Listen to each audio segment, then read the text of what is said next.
What up, everybody, and welcome to a brand new episode of Comic Chaser, my weekly comic book review show where I go over all the comics from our pull list last week and then tell you the books I am looking forward to this week on New Comic Day, which might be the day you actually see this new episode, because this will maybe be uploaded Tuesday night, maybe Wednesday morning, all depends on how the rest of the team, how fast the rest of the team can get this up. But this is going to be a special episode because not only will we have my normal pull list review in our normal countdown style where I go over every single book on my pull list for this week and I end the countdown and / series of reviews with my comic of the week for this week.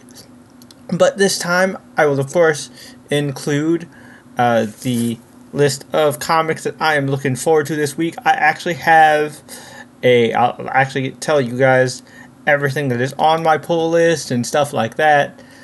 I'm pretty sure I have a pretty heavy pull list this coming week. We'll actually pull that up real quick, so I'll have that ready. Yeah, it is. Oh wow, my pull list is pretty massive. So yeah, we'll go over that. And I do have something special. This past weekend, this last Friday, I saw Superman 2025, James Gunn Superman. Now, we will be doing a full podcast episode. We're recording it this coming Saturday as of the recording of this video, so that means it should come out. Let me just check the calendar real quick. It should come out for you guys on the 26th, because we put these out on the Sundays. So our Superman episode of the podcast will come out on Sunday the 26th if everything goes according to plan in terms of our upload schedule, which, I mean, it should. All things considered, things have been going pretty well in terms of like our upload system and our upload schedule, and thank you guys for supporting those episodes.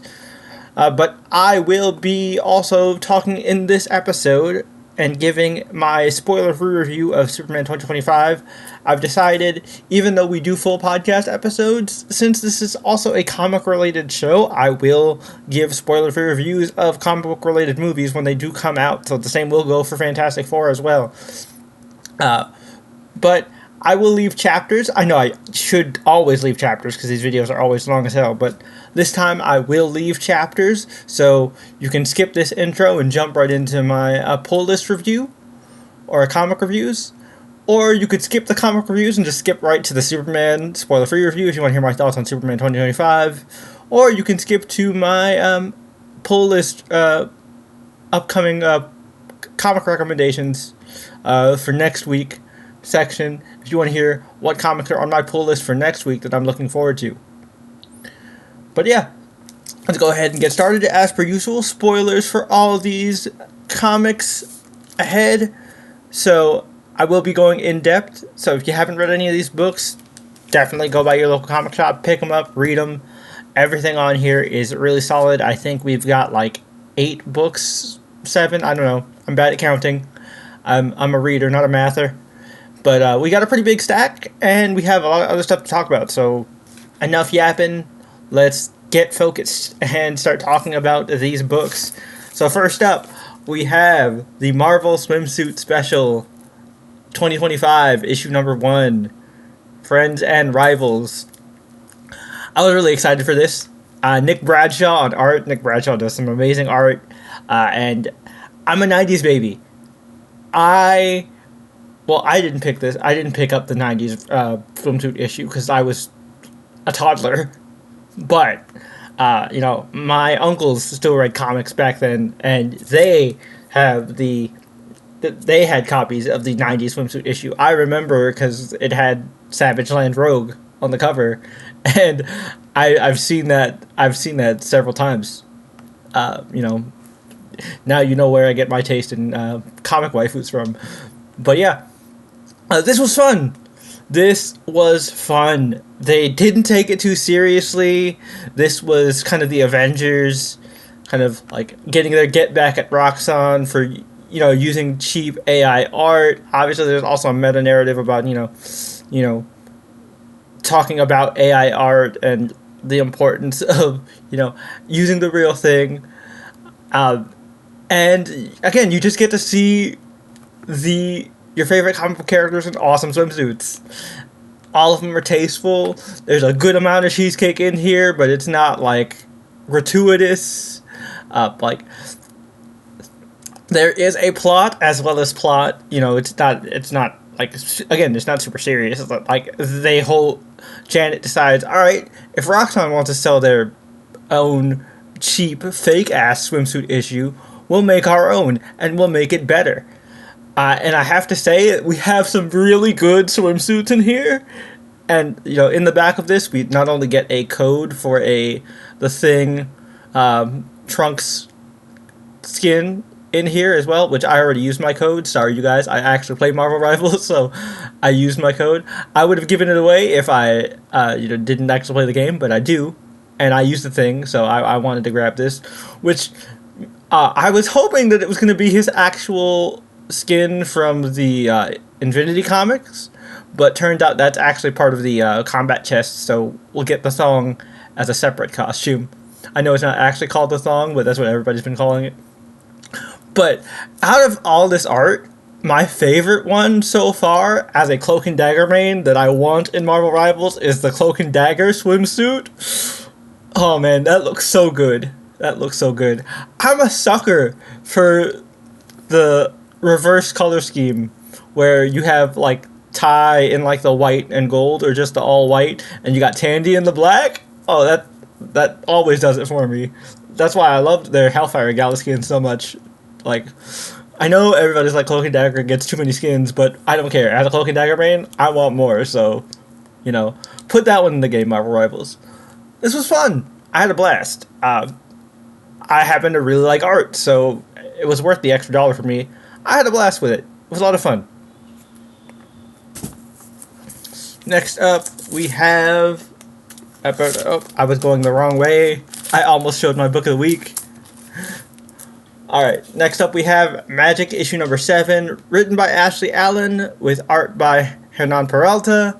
This is the continuation of Magic's story. Basically, she's defeated Liminal, but now we're dealing with the aftermath of that battle, and we find out that Cal, her friend that she was helping with this entire whole Liminal saga, is now possessed by Liminal, and so she's trying to find a way to free them. She decides to team up with Danny Moonstar, her old friend, new secret society of supernatural hunters, to basically try and find an artifact to free Cal.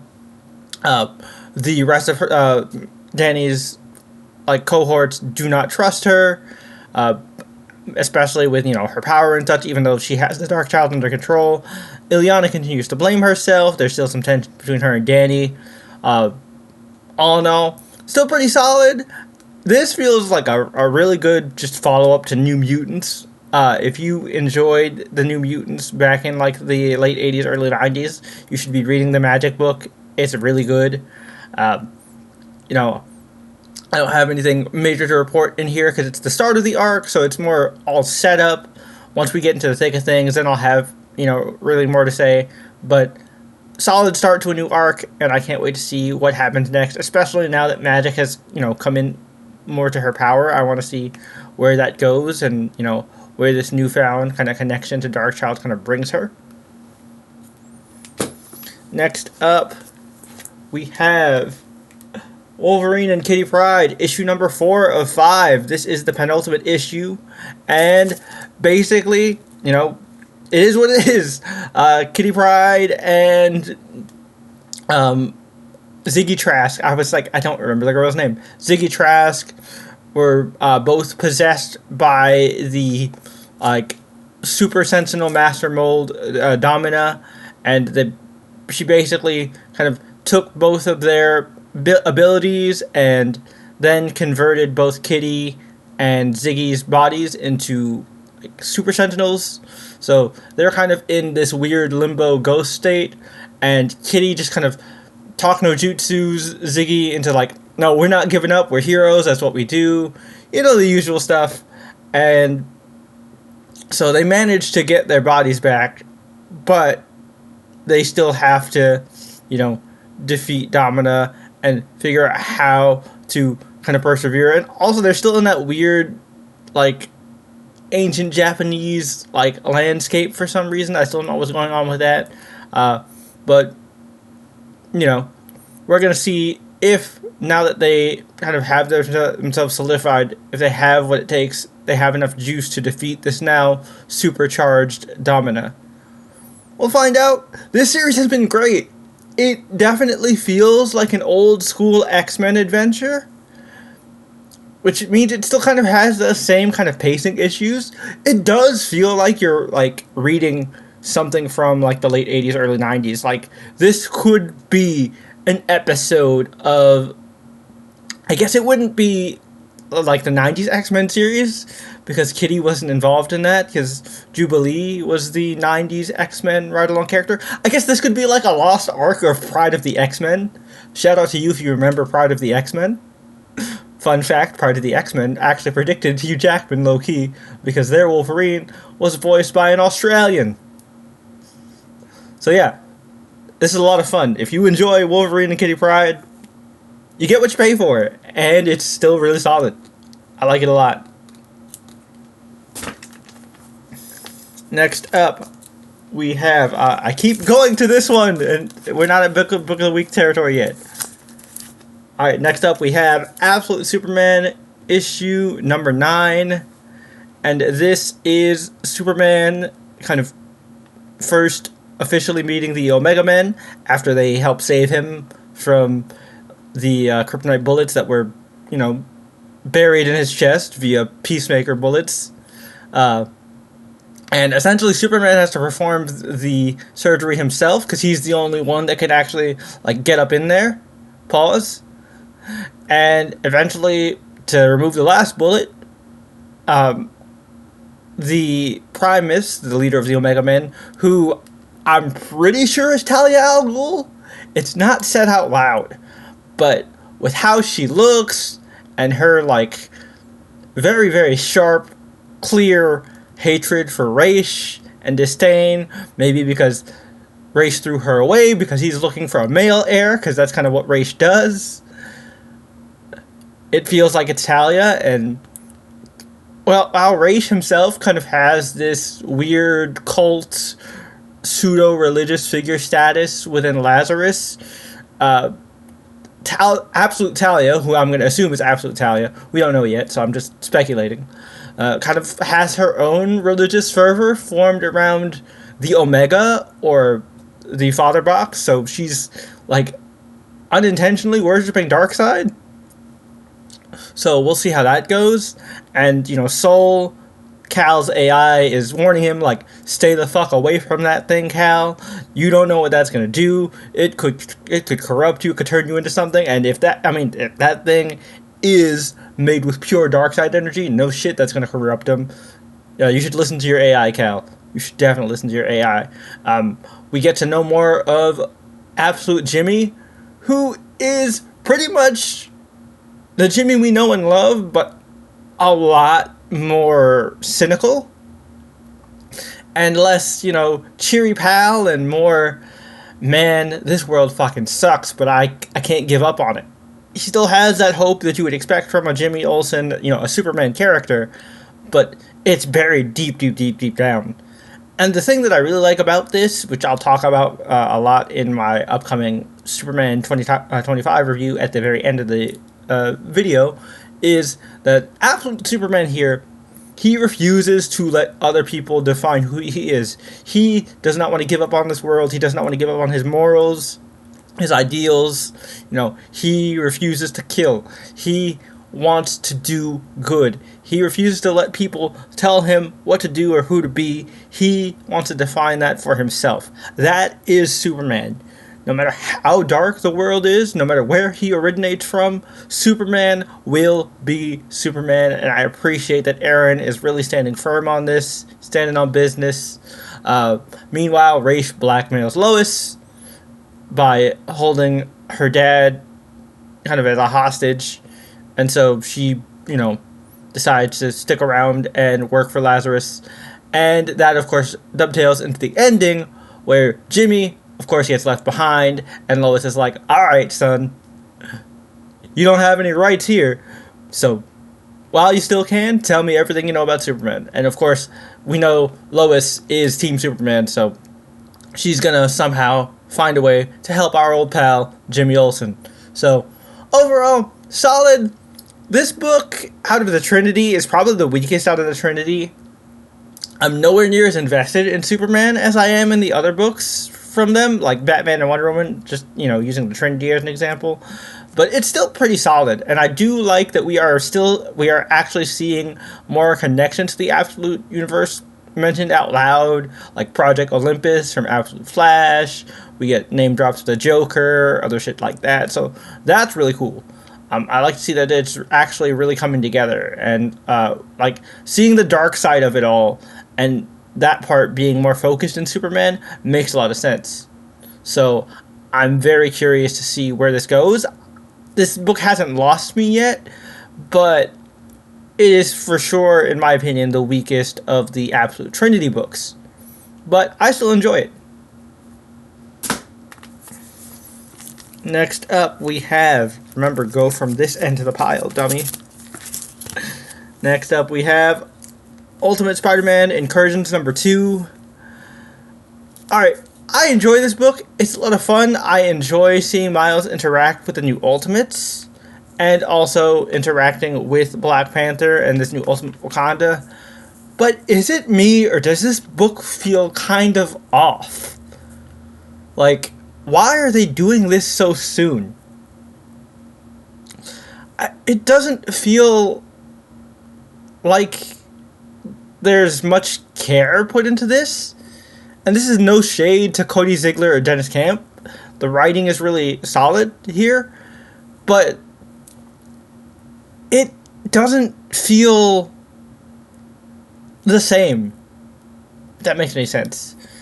Like, it doesn't feel like how I would expect an Ultimates book especially to feel, because Dennis Camp is the writer of the Ultimates. This doesn't feel right. I don't know like what exactly to say here. It feels like they're rushing this. This is only a 5-issue miniseries, and they're kind of passing the ball. It's more just kind of showing you glimpses of the world and not really doing anything with it. Miles doesn't have any real substantial reactions or anything meaningful to say, like, considering he's from the original Ultimate Universe. I don't know, it's not even really clear if he fully remembers it, because he, like, talks about it like, every time you say the word the Ultimates, it feels like I've heard that before. Like, yeah, no shit, Miles, you're from the original Ultimate Universe. Did you forget that? I know Molecule Man, like, wrote you in to the 616, so your family exists now, and your mom isn't dead anymore, and, all that other stuff. But, like, do you not remember? I'm confused, because the Maker showed up and offered you this whole thing. Like, so do you not know? Like, this just feels very unclear. It's a fun book, but I'm just kind of really confused about it. Maybe I'm just being dumb, and somebody who paid more attention can explain this to me in the comments. I am more than open to being wrong, so please, if you, like, picked up a lot more of this and got a lot more out of this than I did, please explain it to me in the comments. Alright, next up we have Radiant Black. I believe this is issue number 35, written by Kyle Higgins.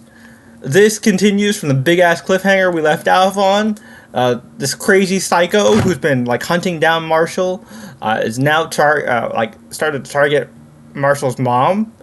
And so, he busts in, and we just get straight down to the fight. We do find out, like, more about this guy. Turns out this dude is from the other universe where Marshall went evil and, killed Eva and, like, absorbed all the other Radiant powers. You know the one. You've read, I'm sure if you've read Radiant Black, you're familiar with all the stuff from the Catalyst War. So he's from that universe. He basically killed his doppelganger and, pulled a multiversal identity theft. And he's scarred for life because Radiant Black murdered his family during a huge K-pop concert. I know, like, totally different universe, but it's also Image, and, like, you know, the season, you know, is relatively recent in my head, considering it just came out, like, last year, or earlier this year, I guess. I was getting major, like, multiplex vibes, if you remember, from Invincible, and if you don't read the comics, you probably have at least seen the show, where he was voiced by Aaron Paul. Got a lot of vibes from of multiplex from this dude once you unpack all his motivation, and I think Marshall handled it well. The fight was really good, and it was nice to see that he got to talk to Nate. It's always good to hear from Nate. I'm glad to see like that he seems to be doing well.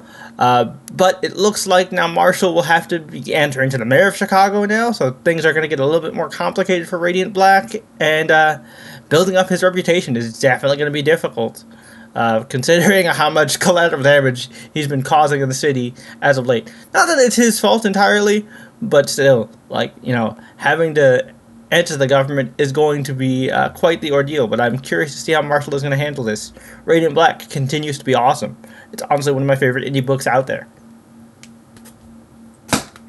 Alright, now we're down to the last two books to get to the comic of the week, and then I will quickly do my Superman 2025 spoiler-free review. Funny enough, both of these comics are Fantastic Four related.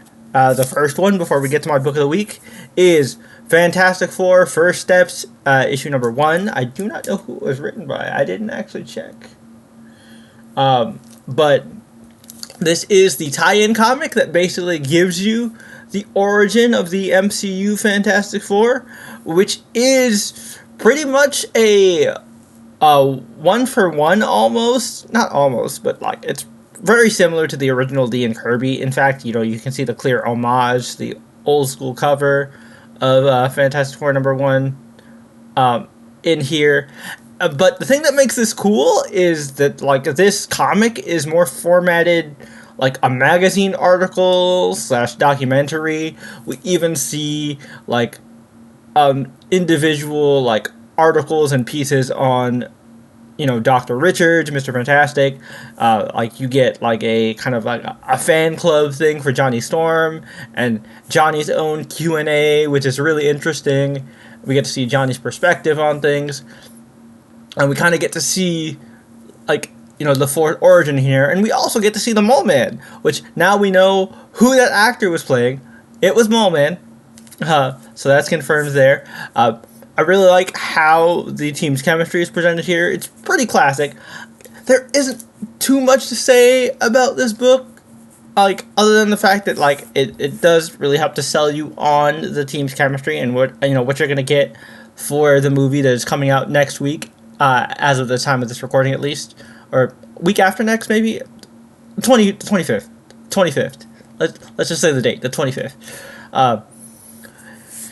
So it's like super groundbreaking as a Fantastic Four story, but as someone who likes classic Fantastic Four, this was a nice homage, and it helped get a nice vibe for the world, especially if you actually read the back matter and you like look more deeply into the like actual articles in this little magazine format. And it really gives you kind of an insight on the different characters' voices as well. So I really do feel like if you've got the extra cash and you still want to see the Fantastic Four's origin, because they're not going to show it to you in the movie, because, we're going to basically, start the movie with them already established, which I'm honestly glad for, pun intended. This is still worth checking out. If you've never like read old school Fantastic Four, this can take you right into that vibe and give you a good idea without early 1960s Stan Lee's overt sexism. Because let's be real, Stan is a legend, but he did not write women the best, and Sue was very, very much a product of her time at the time. She's a much more well-rounded character here. In fact, she's kind of the one that stops all the infighting and brings the team together, which, I know a lot of people are complaining because they hear that Sue is going to be the leader of the team, but let's be real, if you look the Fantastic Four at the end of the day is Marvel's first family. I don't know about you guys, but within my family, my mom runs the house. You cannot override any rulings done by my mom in terms of, like, big family decisions. Mom's word is law, and that's kind of the role that Sue plays here. And, like, it just feels right. I enjoy it a lot, and we'll get more into Sue's leadership with my book of the week. Because our book of the week is Fantastic Four, issue number 1, written by Ryan North, art by Humberto Ramos.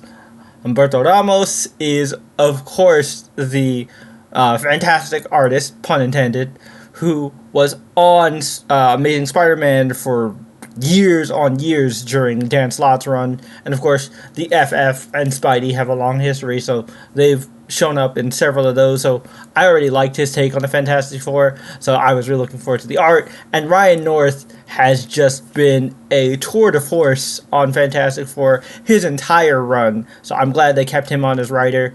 And this starts off with a classic Fantastic Four time travel story. They try to fight Doom. It's still not working. Dude is too powerful. He's still the emperor of the world.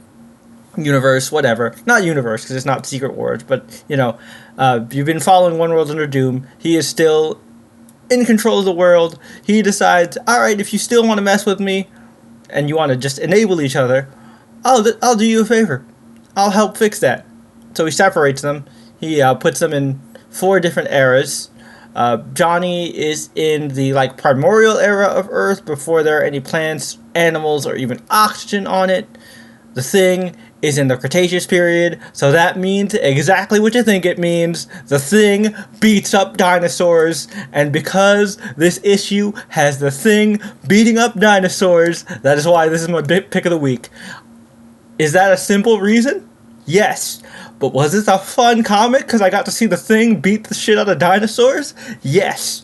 The inner child in me was like, this is exactly what I want from an issue of the Fantastic Four. It also just shows how clever each member of the Four is, how prepared they are for all the various weird sci-fi shenanigans they get thrown into, and each person's kind of role on the team. And the perspective of Sue as the leader. Because, again, she's the leader not in the sense that, everybody assumes. She's the one that she's the glue. She helps bring everyone together. Yes, Reed makes the big plans, but Sue is the one who makes sure everything is well coordinated. And Sue is kind of in the most dangerous spot because she's in the far future, to the point where, our world is pretty much dead. Earth is pretty much dead. And so, if she can't find a way back, everybody's kind of fucked. And that's the cliffhanger we leave the issue on. Johnny's dying from lack of oxygen. Ben is dealing with dinosaurs. Reed is stuck in medieval times. And yeah, Sue is on a dead planet. Last woman alive. Trying to avoid being baked by, cosmic radiation from a dead planet. So, the Fantastic Four are not looking too bueno out here. But, man, what a cliffhanger. Ryan North is really good at setting up these, 1 to 2 issue stories. If you're not familiar with his run before, it was pretty famous for having these, short 1 to 2, maybe at max 4 issue arcs. Pun fully intended. But this feels like a done in 2 type story. It's definitely going to get resolved by issue 2 for sure. I don't see this going any longer than issue 2. But that also means it was very well paced, very quick, very breezy. The art was fantastic from Ramos. I've always liked Ramos's art. I know I flipped from Ramos to Ramos.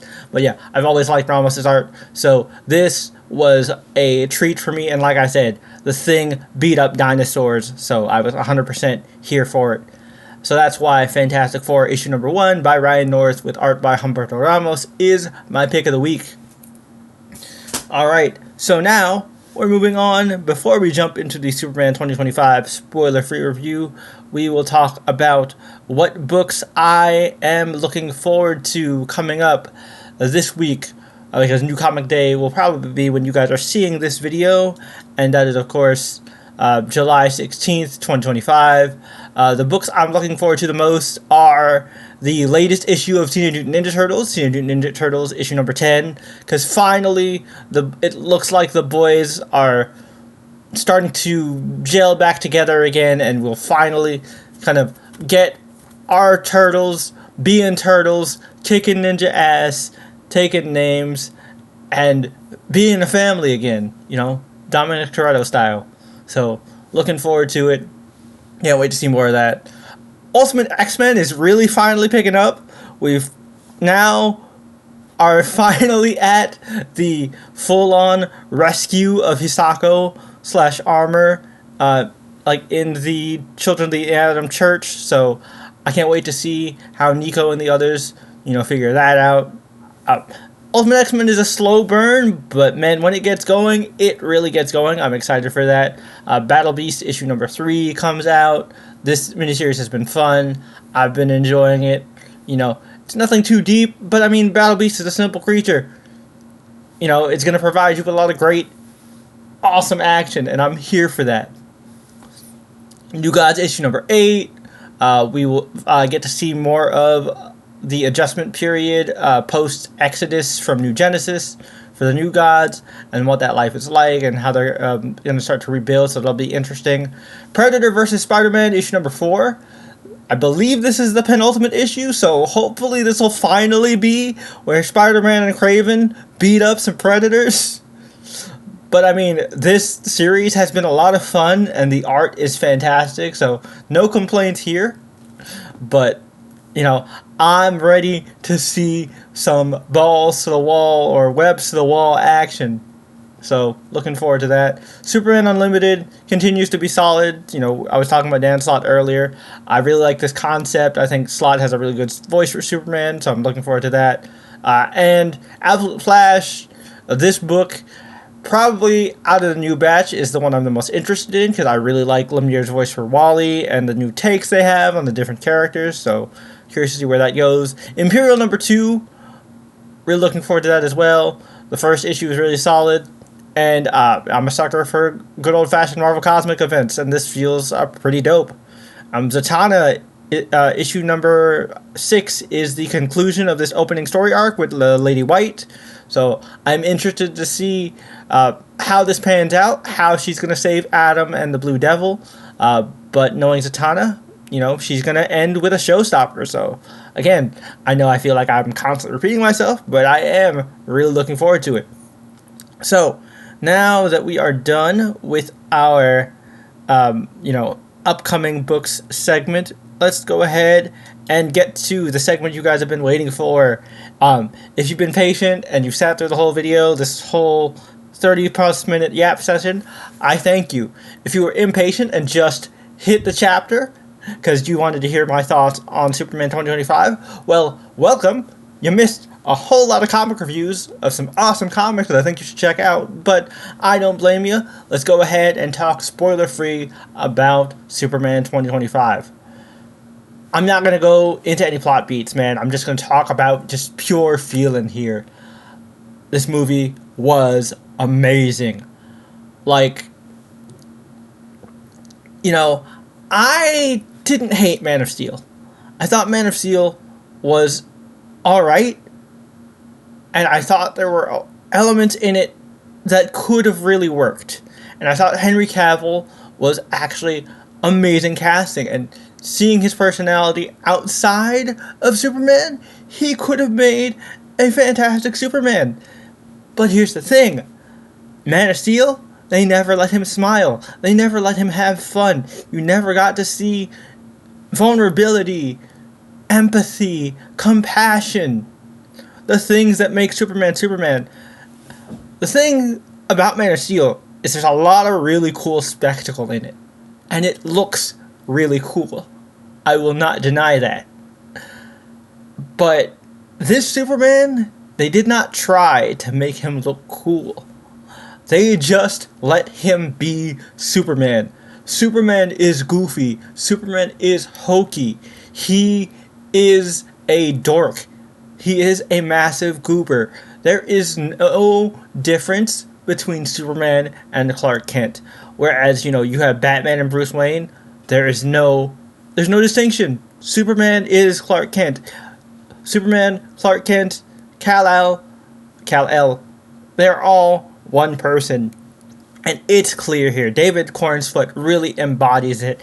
And this movie just radiates hope and empathy. I left the theater with a smile on my face and hope for this universe. And that is what a Superman movie is supposed to do. Was it perfect? No. There were definitely some pacing issues because I feel like a lot of stuff was cut down to save on time to make it more concise. Now, it did make the movie nice and tight, but you could tell there was some stuff left on the cutting room floor. But overall, I thought it was great. This is what I wanted from a Superman movie, and I could not ask for more. This gives me full faith in Mr. Gunn and the direction that he has in store for the DC Universe, and I cannot wait to see more. I probably would give Superman, in my opinion, a 10 out of 10. I know, perfect 10, Jay, you're gassing it. Yeah, dude, I am. But, it's not perfect on a technical level, but on a fan level, on a captures the feeling of the character level, in a time period where we've had to deal with Injustice Superman, Homelander, all these evil fucking Superman.